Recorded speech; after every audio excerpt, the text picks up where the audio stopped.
Mummy, मैं कह रहा हूँ ना, मैं सिया से ही शादी करूँगा, अन्यथा मैं ज़िंदगी भर कुंवारा रह जाऊँगा और यह मेरा अंतिम निर्णय है। अब इस विषय पर मैं आपसे आगे बहस नहीं करूँगा। तभी अभिनव की मम्मी रमा जी ने कहा, बेटा तू समझता क्यों नहीं है? हमने तेरे सामने सिया की जन्म कुंडली पंडित जी को दिखाई थी ना, और उन्होंने सिया की कुंडली में मांगलिक दोष बताया है। अब तू बता, सब कुछ पता होते हुए हम तेरी शादी एक मांगलिक लड़की से कैसे करा दें? तू जानता नहीं कि मांगलिक दोष वाले की जीवन साथी की मौत जल्दी हो जाया करती है। इसीलिए तुझे मैं समझा रही हूँ, तू भूल जा सिया को। रमा जी ने अभिनव को बहुत समझाया, पर अभिनव का कहना था कि जब मैंने सिया से प्यार किया था, तब मैंने उसके साथ प्यार करते हुए जन्म कुंडली का मिलान नहीं किया था। ना ही मैंने इन मिलानों को मानता हूँ। इसीलिए अब बस मैं शादी करूँगा तो सिर्फ सिया से, और यह मेरा आखिरी फैसला है। आखिर रमा जी को अपने बेटे की जिद के आगे झुकना पड़ा और पंडित जी के द्वारा बताए गए अनुसार सिया के मंगल दोष को दूर करने के लिए अभिनव के साथ शादी करने से पहले सिया की शादी एक पेड़ के साथ करवाई गई, और उसके बाद सिया ने अभिनव से शादी करी। सिया दुल्हन बनकर अभिनव के घर आई, पर रमा जी को सिया का मांगलिक होना अभी भी खटक रहा था और रमा जी उसे दिल से नहीं अपना पा रही थी। और घर में कुछ भी परेशानी आती तो उसका दोष सिया को ही दिया जाता। लेकिन सिया पढ़ी लिखी संस्कारी लड़की थी, और वह और अपनी सासू माँ से मिले इन बेवजह आरोप को अपने दिल से नहीं लगाती थी। और ऐसे ही ससुराल में उसका दिन कट रहे थे।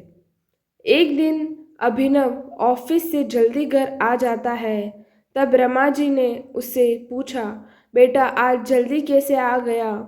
तब उसने बताया, माँ आज सुबह से ही सिर दर्द और बहुत कमज़ोरी आ रही है, इसीलिए ऑफिस में काम करने की हिम्मत नहीं हुई मेरी।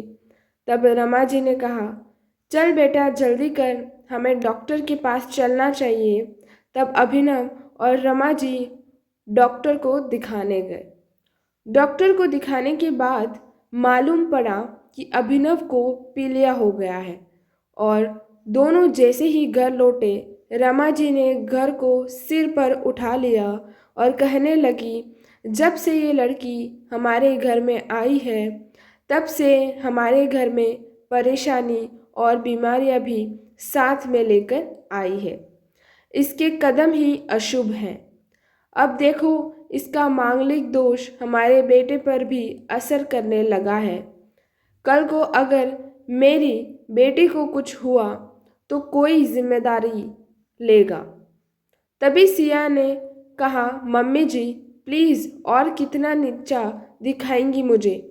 आज तक मैं चुप रही, क्योंकि पापा ने यही सिखाया था कि बड़ों के आगे ससुराल में जवाब मत देना। पर आज तो आपने हद ही कर दी है।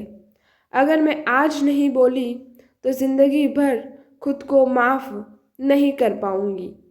आगे इस कहानी में मम्मी जी, अगर आप पंडित जी पर भरोसा नहीं करती थी तो उनके कहे अनुसार आपने सारी मांगलिक दोष निवारण की विधि क्यों करवाई? क्यों पहले आपने मेरी पेड़ से शादी करवाई? दोष मेरा मांगलिक होना नहीं है, बल्कि दोष तो मेरा आपकी बहू होना है। क्योंकि घर में जाने अनजाने में कुछ भी परेशानी आती है, उसको आप मुझसे जोड़ देती हैं। और जब कोई सास अपनी बहू से सिर्फ नफरत कर रही होती है, तब यह बहू दोष बेटे बहू को नहीं, पूरे परिवार को परेशानी में डाल देता है। और इस बहु दोष से मुक्ति भी सिर्फ सास ही दिलवा सकती है। बहू को अपनी बहू माने, उसे दिल से अपनाए, उसे भी सम्मान दे, और यह महसूस कराए कि वह भी इस परिवार का सदस्य है, नहीं तो बहुदोष मांगलिक दोष से भी ज़्यादा पीड़ादायक हो जाता है। सिया की कही हुई बातें रमा जी के दिल को झंझोर रही थी और उन्हें मन ही मन पश्चाताप भी हो रहा था। उस समय उन्होंने सिया को कुछ भी नहीं कहा। थोड़े दिन बाद अभिनव बिल्कुल ठीक हो गया और ऑफिस जाने लगा। एक महीने बाद अभिनव की सैलरी भी बढ़ गई। तब उसने घर आकर उसका श्रेय सिया को दिया तो रमा जी बोली, हाँ सही है बेटा, तू तो सारा श्रेय बहू को ही देगा। तेरी माँ का आशीर्वाद भी तो तेरी प्रगति के पीछे रहता है तेरे साथ। तू तो मुझे श्रेय देना भूल ही गया।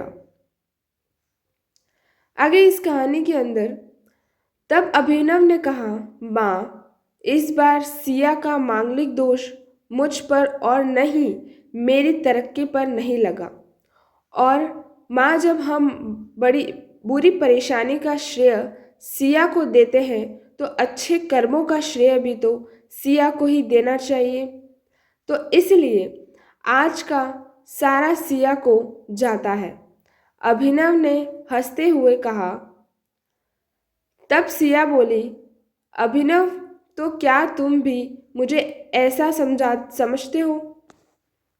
तब अभिनव ने कहा, नहीं सिया, बिल्कुल नहीं, बल्कि मैं तो माँ को यह समझाना चाह रहा हूँ कि दुख दर्द हमारे जीवन का हिस्सा है और कभी जीवन में खुशियाँ आती हैं तो कभी गम भी आते हैं।